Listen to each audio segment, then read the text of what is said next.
नमस्कार दोस्तों, स्वागत है आपका हमारे चैनल पर, जहां हम लाते हैं आपके लिए बेहतरीन फिल्मों के रिव्यू तथा बायोग्राफी। आज हम बात करने जा रहे हैं एक ऐसी साउथ इंडियन फिल्म की जो दिल को छू लेने वाली कहानी के साथ है, और वह फिल्म ममता की पुकार है। यह फिल्म सिर्फ एक कहानी नहीं, बल्कि एक इमोशनल जर्नी है जो मां की ममता, संघर्ष और बलिदान को दिखाती है। नो, मेरी फिर शादी हुई और एक बच्चा भी हुआ। नहीं, ऐसा किसी औरत के साथ ना हो, किसी के साथ ना हो। मैं दावे के साथ कह सकता हूं कि यह फिल्म आपको इमोशनल कर देगी। क्या ये कहानी आपके दिल में अपनी जगह बना पाएगी? जानने के लिए जुड़े रहिए हमारे साथ इस वीडियो में। दोस्तों, इससे पहले कि फिल्म की दर्दनाक कहानी में खो जाएं, वीडियो को लाइक और चैनल को सब्सक्राइब जरूर कर लें। इससे मुझे मोटिवेशन प्राप्त होता है, जिससे मैं आपके लिए अच्छे वीडियो लाते रहें। फिल्म की कहानी पागल लड़की से शुरू होता है जो भूख से व्याकुल है। तभी उस पागल लड़की की नजर बिरयानी खा रहे कुछ ट्रक ड्राइवर तथा खलासी पर पड़ती है, जो बिरयानी के साथ शराब भी पी रहे होते हैं। लेकिन भूख से व्याकुल पागल लड़की को तो सिर्फ भोजन मिल जाए। बस वह पागल लड़की ट्रक ड्राइवर और खलासी से भोजन मांगती है। बिरयानी खा रहे ट्रक ड्राइवर और खलासी का जब उस पागल लड़की पर नजर पड़ता है, तो उनकी खूबसूरत चेहरा को देखकर उनके साथ छेड़खानी करने लगते हैं। लेकिन खूबसूरत मासूम लड़की को कहां पता था कि उनके साथ छेड़खानी किया जा रहा है। तभी छेड़खानी कर रहे लड़की को देखकर एक ट्रक ड्राइवर, जिसका नाम नरसिम्हा है, वह अपना ट्रक रोकता है और सभी गुंडे से मारपीट कर उस पागल लड़की की इज्जत को बचाता है। भूख से व्याकुल मासूम लड़की को तो बस बिरयानी वाला भोजन चाहिए। तब नरसिम्हा उस लड़की को भोजन कराता है और अपना ट्रक को स्टार्ट कर घर के लिए रवाना हो जाता है। जब नरसिम्हा और उनका खलासी जब घर पहुंचता है, तो नरसिम्हा के खलासी की नजर उस पागल लड़की पर पड़ता है जो ट्रक के पीछे छुपकर सोई हुई थी। बेचारी बेसहारा पागल लड़की को लगा कि नरसिम्हा ही है जो उनका ख्याल रख सकता है। तब नरसिम्हा का खलासी उस पागल लड़की को देखकर अपने मालिक नरसिम्हा को पागल लड़की के बारे में बताता है और उस लड़की को जगाने का प्रयास करता है। लेकिन नरसिम्हा से पागल लड़की नहीं डरती है। तभी वह पागल लड़की हंसकर एक जोर का ठहाका लगाती है, मानो वह पागल लड़की नरसिम्हा और खलासी को पहले से जानता हो। यह देखकर नरसिम्हा उस पागल लड़की पर गुस्सा करता है। तभी नरसिम्हा की दादी वहां पहुंचती है और उस लड़की के बारे में सारी बात बताता है, और वह पागल लड़की दादी के पास रोते हुए नरसिम्हा के बारे में शिकायत करती है कि वह उसे मारता और डांटता है। देखो ना, उसने अरे टूट गया तो टूट गया, तू रो क्यों रही है? कहाँ है वो? ढूंढ उसे। अरे दादी जब उस लड़की का मासूम सा चेहरा और बच्चों जैसी आवाज को सुनती है, और लड़की कहती है, दादी मुझे सब मारते हैं और मुझे खाना कोई नहीं देता। तब उस पर दादी को दया आ जाती है और नरसिम्हा को अपना फैसला सुनाती है। यह लड़की आज से हमारे पास रहेगी। अचानक दूसरे दिन गांव के बच्चों के पास वह लड़की खेलने चले जाती है, लेकिन गांव के बच्चे उसे नहीं खेलने देते हैं, और गांव वाले को लगता है यह लड़की बच्चों को चुराने वाली औरत है, क्योंकि पागल लड़की पूरी तरह से जवान और खूबसूरत थी। गांव के कुछ गुंडे प्रवृत्ति के लोग उसे पेड़ में बांधकर उस पागल लड़की को मारने लगते हैं। बच्चा चुराने वाली औरत के बारे में सभी ग्रामीण को जब पता चलता है, तब सभी उसे देखने के लिए ग्रामीण लोग नरसिम्हा के दरवाजे के आगे से जाने लगते हैं। इस तरह ग्रामीण को जाते देख दादी पूछती है, आप लोग भागे भागे कहां जा रहे हो? तब ग्रामीण लोग दादी को बताती हैं, हमारे मोहल्ले में एक बच्चा चुराने वाली लड़की को पकड़ा है। तभी दादी अपने यहां आई। पागल लड़की को घर में नहीं देखकर दादी भी ग्रामीण के पीछे चल पड़ती है। दादी को लग रहा था कि हो ना हो जिसे ग्रामीण बच्चा चुराने वाली समझ रहा है, वह वही पागल लड़की है। तब दादी उस गांव वाले से बोलती है कि यह लड़की बच्चा चुराने वाली नहीं है, इसका दिमागी हालत खराब है। दादी को देखकर वह लड़की दादी को पकड़कर फुट फुट कर रोने लगती है और अपना हाथ का जख्म दिखाते हुए बोलती है, ये सब गांव वाले मुझे बहुत मारे हैं। दादी को उस लड़की पर दया आ जाती है और गांव वाले को फटकार लगाते हुए उस पागल लड़की को फिर से अपने घर ले आती है और नरसिम्हा से उसे नए कपड़े देने को कहती है। तभी नरसिम्हा बाजार से नया कपड़ा उस लड़की के लिए लाता है। नए कपड़े को देखकर लड़की का खुशी का ठिकाना नहीं रहता है। अब दादी माँ लड़की को बहुत प्यार से घर में रखने लगती है, मानो वह लड़की भी इसी परिवार का सदस्य हो। लेकिन अंदर ही अंदर दादी को भी नरसिम्हा के बारे में चिंता सताया करता था कि नरसिम्हा का अभी तक शादी नहीं हुआ है। अगर इस लड़की से नरसिम्हा की शादी हो जाता है तो उनका घर परिवार बस जाएगा, क्योंकि लड़की देखने में किसी परी से कम खूबसूरत नहीं थी। लेकिन लड़की का दिमाग सही नहीं होने की वजह से नरसिम्हा से दादी भी डरती है कि नरसिम्हा उस पर गुस्सा ना हो जाए। पागल लड़की नरसिम्हा के घर में रहने लगती है।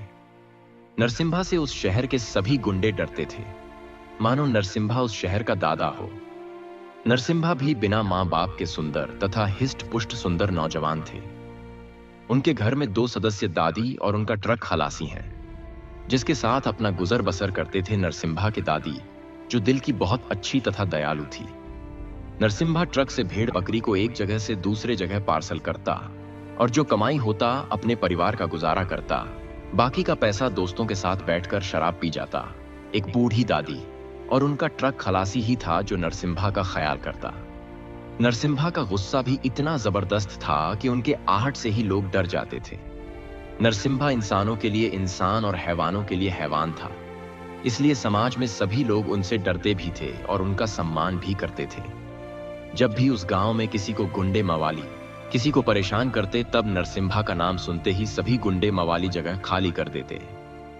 दोस्तों, अगर इस फिल्म में अभिनेता और अभिनेत्री की बात किया जाए तो इस फिल्म में अभिनेता का मुख्य भूमिका नरसिम्हा और अभिनेत्री का मुख्य भूमिका यह पागल लड़की है। अब पागल लड़की घर में ही दादी के साथ खेलती और पागलों की तरह मजाक भी कर लिया करती। नरसिम्हा और उनके खलासी के साथ भी बच्चों की तरह खेलने लगती और उनसे पागलों की तरह मजाक कर लिया करती है। नरसिम्हा को प्यार से वह पागल लड़की लोरी बुलाया करती, क्योंकि नरसिम्हा ट्रक ड्राइवर जो था वह कहा करती कि तुम्हारी लोरी अथवा ट्रक मैं भी चलाऊंगी। लेकिन उनकी बातों को सभी हल्के में लेकर टाल दिया करता था, क्योंकि सभी उनके दिमागी हालत को समझ रहे थे।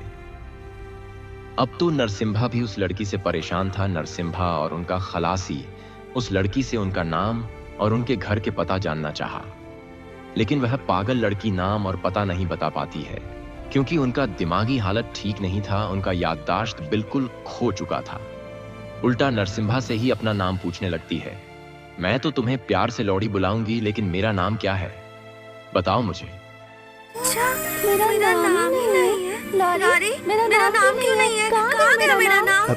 अब तो नरसिम्हा खुद जाल में फंस चुका था कि अब इनका नाम क्या है। तब प्यार से नरसिम्हा उस लड़की का नामकरण करता है और उस पागल लड़की का नाम पूर्णिमा रखता है। एक दिन अचानक पूर्णिमा नरसिम्हा को नहीं देखकर उसके लोरी यानी ट्रक को खुद पागलों की तरह चलाने लगती है और रोड पर जहां तहां ट्रक से ठोकरें मारने लगती है। अचानक रास्ते में बैठे हुए नरसिम्हा का नजर अपने ट्रक में बैठे हुए पूर्णिमा पर पड़ता है, तो नरसिम्हा आग बबूला हो जाता है। किसी तरह दौड़ते हुए ट्रक अथवा लोरी पर जाकर ट्रक को रोकता है और पूर्णिमा को वही रास्ते में छोड़कर वापस घर चले आता है। जब दादी की नजर नरसिम्हा पर पड़ता है, तब दादी मां नरसिम्हा से पूर्णिमा के बारे में पूछती है। तब नरसिम्हा की तरफ से जवाब मिलता है कि उनकी हरकतों की वजह से उन्हें रास्ते में ही छोड़ आया। इस पर दादी मां नरसिम्हा पर गुस्सा कर उसे याद दिलाती है कि पूर्णिमा का दिमागी हालत खराब होने के साथ साथ वह खूबसूरत जवान भी है। हो ना हो, अगर पूर्णिमा के साथ कोई गुंडा छेड़खानी कर उसे मार देता है तो उसका जिम्मेदार सिर्फ तुम होगे। भगवान भी तुम्हें माफ नहीं करेगा। जब नरसिम्हा गहराई से इस पर विचार किया तो नरसिम्हा ट्रक से पूर्णिमा को खोजने उसी स्थान पर गया जहां पूर्णिमा को छोड़कर आया था। लेकिन नरसिम्हा ने पूर्णिमा को बहुत ढूंढा, लेकिन पूर्णिमा नहीं मिली। अब निराश होकर नरसिम्हा और उनका खलासी घर आया और आकर सोच में पड़ गया कि आखिर पूर्णिमा कहां गई। कहीं उनके साथ कोई घटना तो नहीं घट गया। सोच सोचकर नरसिम्हा परेशान हो चुका था। कभी पेट्रोल पंप वाले को पूछता तो कभी रंडी खाना में तो देखने जाता, लेकिन कहीं पूर्णिमा नहीं मिली। जब नरसिम्हा वापस पुनः घर आया तो देखा कि पूर्णिमा एक कोने में सिसक सिसक कर रो रही थी और नरसिम्हा को देखकर रो रही थी। पूर्णिमा को वापस देखकर नरसिम्हा को खुशी का ठिकाना नहीं रहा और पूर्णिमा को गले लगाकर उसे विश्वास दिलाया कि अब तुम्हें कभी हम नहीं डांटेंगे। अब पूर्णिमा के लिए नरसिम्हा के दिल में भी धीरे धीरे जगह बनने लगा था। पूर्णिमा के मिलने के खुशी में नरसिम्हा अपने दोस्तों के साथ शराब की पार्टी करने चला गया। रात बहुत हो चुकी थी। इधर घर में दादी और पूर्णिमा सभी सो चुकी थी। इधर नरसिम्हा अपने दोस्तों के साथ शराब बहुत ज्यादा पी लिया और वहीं बेहोश हो गया। बेहोशी की हालत देखकर नरसिम्हा के एक दोस्त नरसिम्हा को घर तक छोड़ने आया और नरसिम्हा को बरामदे में लिटा दिया। तभी नरसिम्हा के दोस्त का नजर एक कमरे में सोई हुई पूर्णिमा पर पड़ा।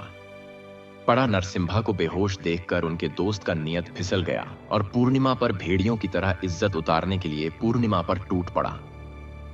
कहते हैं जिसका कोई नहीं होता है उनका ऊपर वाले होते हैं।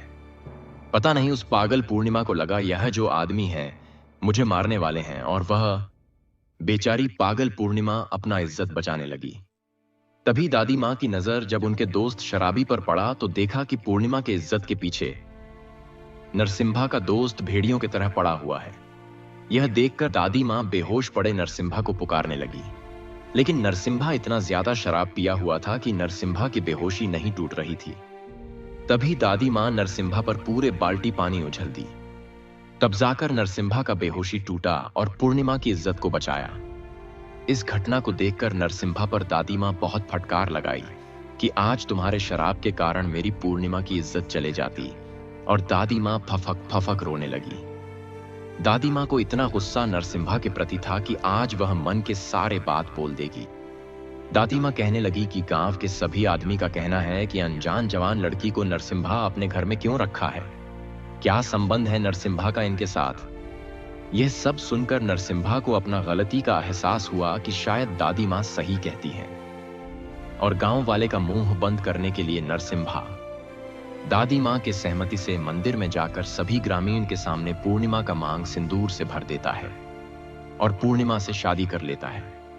और नरसिम्हा जितने भी बुरे कार्य करता था जैसे रंगदारी और शराब, अब सभी को त्याग कर एक इंसान की तरह पूर्णिमा के साथ जीवन गुजर बसर करने लगता है। समय के साथ पूर्णिमा को एक बेटा जन्म लेता है, जिसे पागल पूर्णिमा अपने बेटे से बहुत प्यार करती है। यहां तक कि एक बार तो पूर्णिमा ने किसी दूसरे बच्चे का कान छेदते हुए देख लेती है। यह देखकर पूर्णिमा बच्चे को लेकर सभी आदमी से दूर भागने लगती है, क्योंकि पूर्णिमा को लगता है उनके बच्चे का भी कान छेदन होगा और उनके बच्चे को बहुत दर्द होगा। पूर्णिमा को भागते देख नरसिम्हा भी उनको पकड़ने के लिए उनके पीछे भागने लगता है। तभी पागल पूर्णिमा अपने बच्चे को बचाने के लिए कटार उठा लेती है। अगर मेरे बच्चे को कोई छूने की कोशिश भी कोई किया तो मैं उसे इस कटार से किसी को नहीं छोड़ूंगी। इस पर नरसिम्हा ने पूर्णिमा को बड़े प्यार से समझाया कि उनके बच्चे को हमारे रहते हुए कोई नहीं छू सकता। कहने का मतलब है एक पागल मां है, फिर भी अपने बच्चे के प्रति ममता से ओझल नहीं हो पाई। दोस्तों, अगर इस फिल्म को अगर पर्दे पर देखा जाए तो मैं यकीन के साथ कह सकता हूं कि आपके भी आंखों से मां की ममता के आगे आंसू छलक पड़ेंगे। एक बार दीपावली का समय होता है। नरसिम्हा अपने बेटे और पूर्णिमा के लिए ढेर सारा पटाखा अपने ट्रक खलासी से घर भिजवाता है और उनको बोला जाता है कि यह पटाखा पूर्णिमा से छिपा कर रखें। जब नरसिम्हा घर आएंगे तो सामने में पूर्णिमा और अपने बच्चे के साथ पटाखा जलाएंगे, लेकिन खलासी द्वारा पटाखा को रखते हुए पूर्णिमा यह सब देख रही थी। पटाखा रखने के बाद खलासी वहां से चल देता है। जैसे ही खलासी पटाखा रखकर जाता है, पूर्णिमा अपने बच्चे को गोद में लेकर पटाखा निकालकर अपने बेटे के साथ पटाखा जलाने लगती है। तभी पटाखा से भयंकर आग लग जाती है और सभी पटाखा आवाज पर आवाज करने लगता है।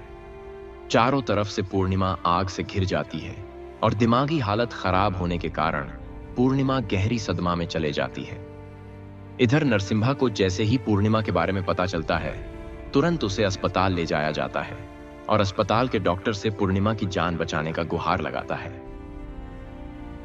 इधर ऑपरेशन रूम में डॉक्टर का नजर जब पूर्णिमा पर पड़ता है तो पूर्णिमा को देखकर डॉक्टर भी परेशान हो जाता है, इसलिए कि वह डॉक्टर पूर्णिमा को अच्छी तरह से पहचान रहा था, क्योंकि पूर्णिमा डॉक्टर के दोस्त होम मिनिस्टर की इकलौती बेटी थी, जिसका आज से 2 साल पहले एक कार एक्सीडेंट में मरने की खबर थी। आज वही पूर्णिमा डॉक्टर के हॉस्पिटल में थी। यह देखते हुए डॉक्टर अपने दोस्त होम मिनिस्टर को फोन लगाता है और उनके बेटी का जिंदा होने का खबर देता है। बेटी जिंदा होने की खबर से पूर्णिमा के माता पिता बहुत प्रसन्नता से मिलने के लिए हॉस्पिटल में अपने बेटी के पास पहुंचते हैं। उधर बेचारा नरसिम्हा अपने बेटे को गोद में लेकर पूर्णिमा से मिलने का डॉक्टर से गुहार लगाता है, लेकिन डॉक्टर नरसिम्हा को झांसा देकर कहता है कि उनकी पूर्णिमा को पहले से अच्छे हॉस्पिटल में इलाज के लिए भेजा गया है। तभी नरसिम्हा नए हॉस्पिटल में पूर्णिमा से मिलने के लिए जाता है, लेकिन पूर्णिमा के पति नरसिम्हा तथा उनके बच्चे को मिलने नहीं दिया जाता है, क्योंकि पूर्णिमा के माता पिता हॉस्पिटल पहुंच चुके थे और पूर्णिमा के पिता द्वारा नरसिम्हा को बोला जाता है कि पूर्णिमा का एक्सीडेंट आज से 2 साल पहले हुआ था। उस समय पूर्णिमा की शादी भी हो चुकी थी। दोस्तों, इस फिल्म की कहानी अब उस मोड़ पर पहुंच चुकी है जिसे आप सोचकर भी कल्पना नहीं कर सकते कि नरसिम्हा तथा उनके बच्चे के साथ न्याय हो रहा है या अन्याय, क्योंकि अब पूर्णिमा को भी होश आ चुका है और अब पूर्णिमा पहले वाली पूर्णिमा नहीं थी। अब पूर्णिमा से श्रुति बन चुकी थी। श्रुति अब पागलपन से ठीक हो चुकी है। दोस्तों, कहानी अब उस इमोशनल मोड पर है कि नरसिम्हा की पूर्णिमा और अभी की श्रुति ना तो नरसिम्हा को पहचान पा रही है और ना ही अपने बच्चे को। इधर श्रुति के माता पिता और पहले वाला पति श्रुति को अपने साथ ले जाना चाहते हैं, लेकिन श्रुति के पिता से नरसिम्हा गुहार लगाता है कि उसे अपने पूर्णिमा से एक बार मिलने दिया जाए, लेकिन नरसिम्हा को मिलने से मना किया जाता है। नरसिम्हा किसी तरह सभी से मारपीट कर अपने पूर्णिमा से मिलने हॉस्पिटल के अंदर पहुंचता है, लेकिन अब की श्रुति नरसिम्हा तथा अपने ही बच्चे को पहचानने से इनकार कर देती है, क्योंकि पूर्णिमा पागलपन से ठीक हो चुकी थी। याददाश्त वापस आने की वजह से नरसिम्हा तथा अपने ही बच्चे को नहीं पहचान पाती है। अब श्रुति के पिता और उनके पति श्रुति को कार में बैठाकर जाने लगता है और नरसिम्हा को धक्का मारकर बाहर कर दिया जाता है। श्रुति को कार में जाते देखकर पूर्णिमा के बेटे अपने मां को देखकर जोर जोर से रोने लगता है। कुछ दूर श्रुति की कार आगे जाने के बाद एकाएक मां की ममता की पुकार अपने रोते हुए बच्चे को पलट कर देखती है और कार से उतरकर श्रुति अथवा पूर्णिमा अपने बच्चे और पति नरसिम्हा के पास जाकर लिपट जाती है। तब जाकर पूर्णिमा को एहसास होता है कि मैं तो अपने माता पिता तथा पहले पति के लिए 2 साल पहले ही मर चुकी थी। यह जो मुझे नया जीवन मिला है वो सिर्फ नरसिम्हा की देन है। तब पूर्णिमा अपने माता पिता और पहले पति को समझाती है कि मैं अब पहले वाली आपकी श्रुति नहीं हूं, कृपया उसे छोड़कर वापस घर जाने को बोलती है। इस तरह श्रुति के माता पिता और पहले पति वापस अपने शहर चले जाते हैं। दोस्तों, फिल्म में मां का किरदार निभाने वाली अभिनेत्री ने कमाल की परफॉर्मेंस दी है।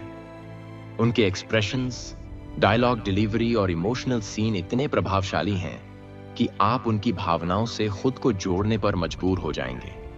वहीं हीरो का किरदार निभाने वाले अभिनेता ने भी अपने किरदार को बखूबी निभाया है। फिल्म का म्यूजिक और बैकग्राउंड स्कोर कहानी को और प्रभावी बनाते हैं।